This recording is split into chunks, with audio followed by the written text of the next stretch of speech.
அது லைட் எரியல எரியல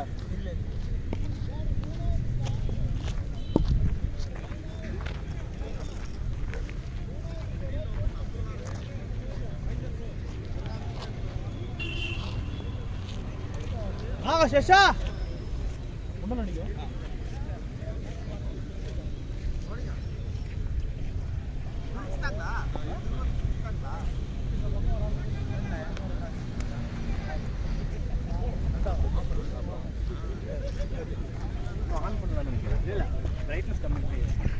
ஆன்ல தான் இருக்கு. பார்த்தா தெரியும்.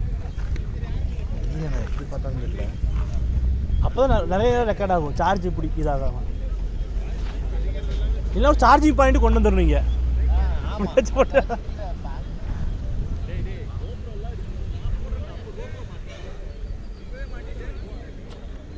பைசல் போடுற ஆக்ஷன் எடுங்க.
சொன்னாங்க டோர்னமெண்ட்ல வச்சிங்களா நாளைக்கு மேட்ச் தேர்ட் பிளேஸ் மேட்ச் செமில தோத்துட்டோம்.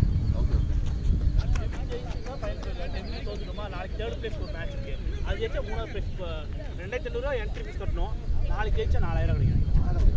4000 3500 நினைக்கிறேன். அதான் அதுதான் நாளைக்கு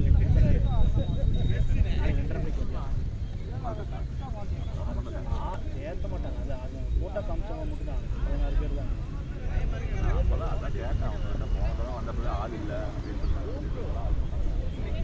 இல்லை இந்த டோர்னமெண்ட்டே ஆடலாம். இன்னும் டோர்னமெண்ட் வைக்கிறேன் நாங்கள். அப்புறம் கேப்டன் நீங்கள் 9 மணி மேட்ச் நாளைக்கு ஒரே மேட்ச் மட்டும் போதும். அப்போ டோர்னமெண்ட்டுக்கு அது 9 மணி மேட்ச் நாளைக்கு காலையில் 6 மணிக்கு 9 மணிக்கு இல்லை 6 மணிக்கு வச்சுட்டு அப்புறம் ஃபுல்லாக ரெஸ்ட் எடுத்துட்டு மத்தியானம் 2:30 மணிக்கு போயிடலாம். டோர்னமெண்ட்டில் பேட்டிங் ஸ்டார்ட் பண்ணுறேன். நாளா எல்லா மேட்சுமே நான் ஒன்றோ நாள் ஃபுல்லாக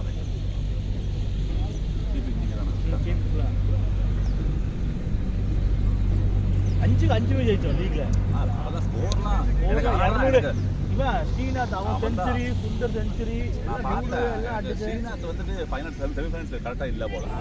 அவன் இல்லை. அப்புறம் ஸ்ரீநாத்தில் இவரை கேப்டன்ஷிப் பண்ணாரு. திடீர்னு வந்துட்டு செமிஃபைனலில் வந்துட்டு ஆள் ஜாஸ்தி இருக்கு, நீங்கள் ஆளுங்க அவரை வெளியே உட்காந்துக்கலாம் அப்படின்ட்டாரு. அப்புறம் கேப்டன் வேறு யாரும் பண்ணிட்டு அது ஒரு கொலாப்ஸ் ஆகி அவங்க டிஸ்டரி அப்படி போய் மேட்ச் மழை வருது. பிடிச்சி விட்டாரு. கொஞ்சம் பொறுமையாக நீட்டாக பண்ணுவார் ஸ்ரீநாத். கொஞ்சம் முன்னாடி பொறுமையாக பண்ணுவார். இல்லை ஒரு டோர்னமெண்ட் ஸ்டார்ட் ஆகுதுன்னா ஒரு பேட்டர்ன் அப்படியே போனால் கரெக்டாக இருக்கும். இடையில கொஞ்சம் மாறிச்சுன்னா கொலாப்ஸ் ஆகிடும். அவர் அது யோசிச்சதே பெரிய விஷயம். அவர் கேப்டனாக இருந்துக்கிட்டு ஆனால் என்னன்னா அது ஒரு ஆட் மேன் அவுட் பவுலிங் நல்லா எல்லாருமே போட ஆரம்பிச்சிட்டாங்க. இப்போ எல்லாமே ஸ்கோர் எடுத்துக்கலாம். ஒரு 80-100 ஃபஸ்ட்டு 200 250 இல்லாட்டி போடலாம். ஸ்கோரே இல்லை. நானும் பார்த்துட்டு போன வாரம்லாம் பவுலிங் எல்லாருக்கும் இம்ப்ரூவ் ஆகிடுச்சு. அது நல்லா. அது இல்லாமல் சம்மரில் ஆடுற மாதிரி விண்டரில் அந்த மாதிரி இருக்க மாட்டேங்குது. நின்று வருது எல்லாமே. அடிக்கணும் அவுட் ஆகிடும் அந்த மாதிரி ஆயிடுச்சு. நான் அதான் நினச்சிட்டு இருக்கேன். ரொம்ப நாள் கழிச்சு வரோம் நின்றணும் உள்ள. 10 பால் 5-6 பால் ஆடிட்டிங்கன்னா தெரிஞ்சிடும். நின்று என்ன தெரியுமா, நம்ம அங்கே ஆடுறது வந்துட்டு ஃபுல்லாக சாஃப்ட் பால், இங்கே வரது ஹார்ட் பால். நமக்கு இந்த ஒரு பேட்டு தான் செட் ஆகும். எதுக்குண்ணா நான் 8:50க்குலாம் மேட்ச் முடிஞ்சிடும்ண்ணா. அதெல்லாம் பார்த்துக்கலாம். ஆடுங்க. ஏன் கிளம்புறீங்க? ஒய்ஃப் இது கிளாஸ் வரணும். எனக்கு மீட்டிங் இருக்குது. ஆடலாம் மீட்டிங்கில் சொல்லியிருந்தேன் 20 மேட்ச் இருக்கு முடிச்சு. ஆடலாம் 20 நமக்குள்ளதான் 17 வச்சாலும் அந்த டைம் ஆயிருண்ணா. 17 ஓவர் ஆச்சுன்னா 3 ஓவர் முன்னாடி முடியுது. நம்ம ஏதோ ஒன்று மாற்றி போட்டு போயிடலாம். ஒய்ஃபோட விட்டுட்டு வாங்க வந்துட்டு டக்குன்னு அப்புறம் மீட்டிங் கூட. ஆனால் லேப்டாப் எடுத்துட்டு லேப்டாப் தானே லேப்டாப் எடுத்துட்டு வீடியோ கால்லையா இல்லை ஃபோனில் பண்ண முடியாது. ஃபோனில் அட்டன் பண்ண முடியாது. ஃபோனில் அட்டன் பண்ணலாம், இதில் அட்டன் பண்ணலாம். ஆனால் ஸ்டார்டிங்கில் 4 ஹவர் கம்ப்ளீட் பண்ணிட்டு போயிருந்துச்சு. ஓடு ஓடு ஓடு. ஸ்டார்டிங்கில் 4 ஹவர் கம்ப்ளீட் பண்ணிட்டு அது பண்ணிக்கலாம். அதுக்கு ஆனால் எப்படின்னா முகேஷன் 10 ஓவர் முடிஞ்சிடும். அவங்க விளாட்றதுலேயே 10 ஓவர் முடிஞ்சிடும். அதுக்கப்புறம் நீ ஓவர் ஸ்டார்ட் பண்ணிட்டு போயிருந்தேன். இவர் ரிக்ரூட்மெண்ட் எடுத்துட்டீங்கன்னா போதும். சுந்தரன் ஆளக்கான இன்னைக்கு நேற்று ஃபுல்லாக டான்ஸ் ஆடி டயர்ட் படுத்துட்டாரா? நைட்டு 11:30க்கு என்னமோ வீடியோ கால் பண்ணாங்க. நான் பார்த்தேன் டான்ஸ் ஆடிட்டு இருந்தார். டான்ஸ் ஆடுறதுக்கு தான் போயிருக்கீங்க, அங்கே போடுறதுக்கு போகிறாங்களே. காலையில் தான் பார்த்தோம் ஃபோன் எடுத்து வீடியோ கால். ஆஃபில் பவுண்டரி ஏற்றிட்டாங்களா? அது இல்லாமல் பவுண்டரிங்லாம் லாங் ஏற்றிட்டாங்க. எல்லாம் ஏற்றிட்டாங்க. இது லெஃப்ட் சைடு கரெக்டாக இருக்குது. ஆஃபில் மட்டும் தான் ஏற்றிருக்காங்க. கவர்ஸ் அவ்வளோ தூரம் வராது. இல்லைண்ணா அது ரொம்ப பக்கம்ண்ணே. அங்கங்கே ஸ்டிக்கு வந்து பாருங்கள், அது பக்கமாக இருக்குது. ஈஸியாக போயிடும். இதை விட அது பக்கம். ஸ்டிக்கு ஃபஸ்ட் நாங்கள் இங்கே ஆடணும்னா இந்த கம்பு இருக்குல்ல 17 ஓகே இல்லைச்சி இந்த உங்களுக்கு புல்லு ஸ்டார்ட் ஆகிற இடத்துல இங்கே விளாண்டோம். அப்போ இந்த ஸ்டிக்கு கிட்ட வச்சோம். அந்த ஸ்டிக்கு கொஞ்சம் பின்னாடி வச்சு அவங்க விளாடிட்டு இருந்தாங்க. ஆஃபில் அந்த புல்லு ஸ்டார்ட் ஆகிற இடம் தான் பவுண்டரி இருக்கும். ஆமாண்ணா அதான் இங்கே விளாட்றதுனால இங்கே வச்சுட்டு இருந்தோம். இப்போ அங்கே போயிடுச்சு, பவுலிங் போடுற இடத்துக்கு போயிடுச்சு. அதில் பாதியில் விளாட்னோம். அவங்க வச்சு விளாட்ற பிச்சில் பாதியில் வச்சுட்டு நம்ம இங்கேருந்து அங்கே போயிட்டோம். இனிமேல் இந்த மதத்தில் மாற்றணும்னா கம்பம் தானே வைக்கணும். பக்கம் லைன் வச்சுக்கிட்டு டோர்னமெண்ட்டில் தூரமாக வச்சு விட்றாங்க. 2வது பிச்சு உள்ள ரைட்டு.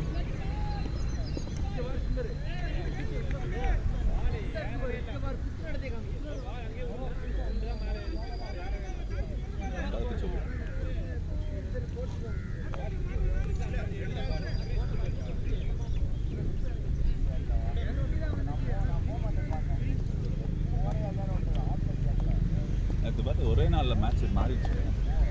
72 விக்கெட்டே இல்லை அவங்களுக்கு. டக்கு டக்கு அப்புறம் எடுத்துட்டாங்க. அது இவன் ஸ்விங் சிராஜோட ஸ்விங் அது ராலிக்கு ஆடவே முடியாது. நல்ல ஸ்விங் 4.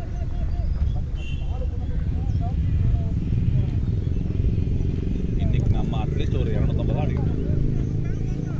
லீடு 300 அடிச்சாதான் ஜெயிக்க முடியும். கஷ்டம். அவனுக்கு ஃபுல்லாக பேட்டிங் பவுலர் பேட்டிங் ஆடுறானுங்க.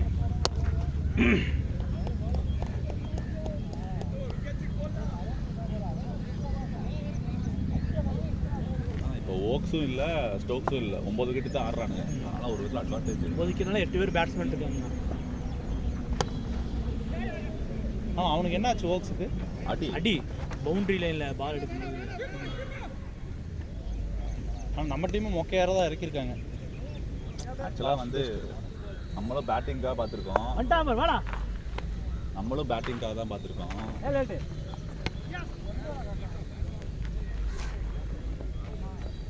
என்ன கொடுமைனா அவன் பிரசீதுக்கு பதிலாக அர்ஷதீப் எடுத்துருக்கலாம். பும்ராவுக்கு ரெஸ்ட் கொடுத்துட்டாங்க. அது 3 டெஸ்ட் சொல்லிட்டாங்களே முதல்ல.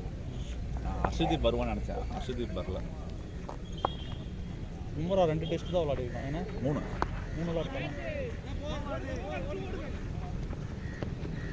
ஃபஸ்ட்டு விளாண்டான், செகண்ட் விளாடல, தேர்டு விளாண்டான், 4th விளாண்டான். ஆமாம்.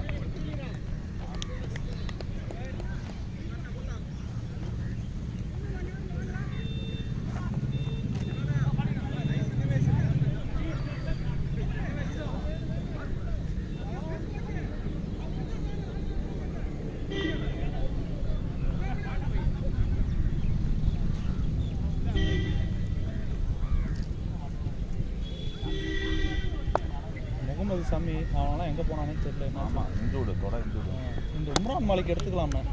ஆனால் மாங்க ஓடிடுவானா? அதான் சொல்கிறேன். ஃபேஸில் அவனுக்கு அவுட் ஸ்விங் இன்ஸ்விங் கற்றுக் கொடுத்துட்டு எங்கே மாங்க 11:30 மணிக்கு உங்களுக்கு வீடியோ கால் கேட்குதா?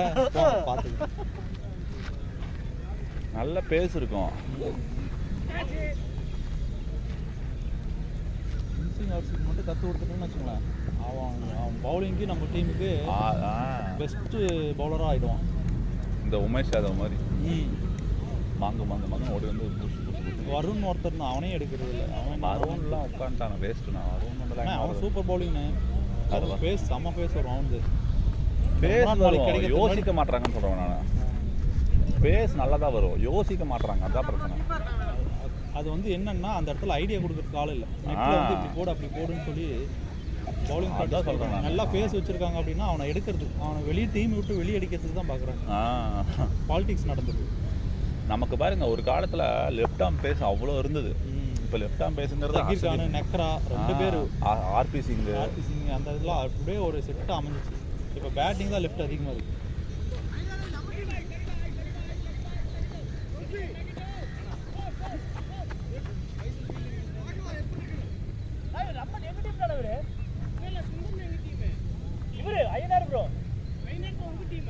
ஆமா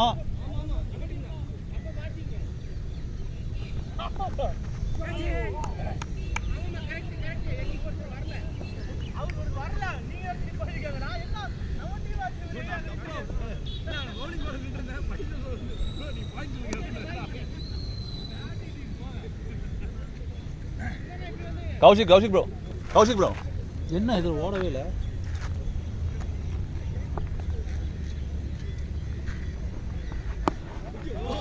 அஜிச்சா அடிச்சுதான் 4.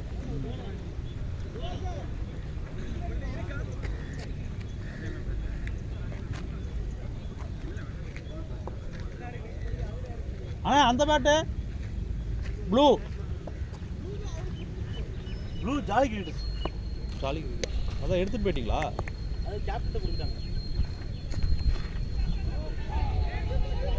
இது எப்படி வெயிட் கரெக்டாக இருக்கா? புது நம்ம டீம் பேட்டா வெயிட் கரெக்டாக இருக்குது. ஆனால் கொஞ்சம் செட் ஆகும். வெயிட்டு கம்மிண்ணா, ரொம்ப கம்மி. அவன் வச்சுருக்கான், நல்லா வச்சுருக்கான். அந்த பேட் சைஸ் வெயிட்டு தான் இருக்குது. ஓ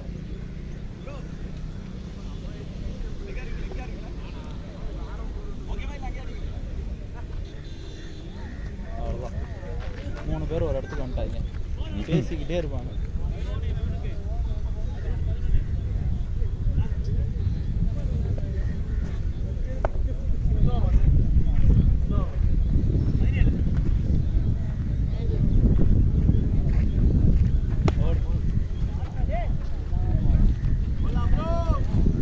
இல்லை நான் அந்த பேட்டை தான் கட்டேன். புது பேட்டை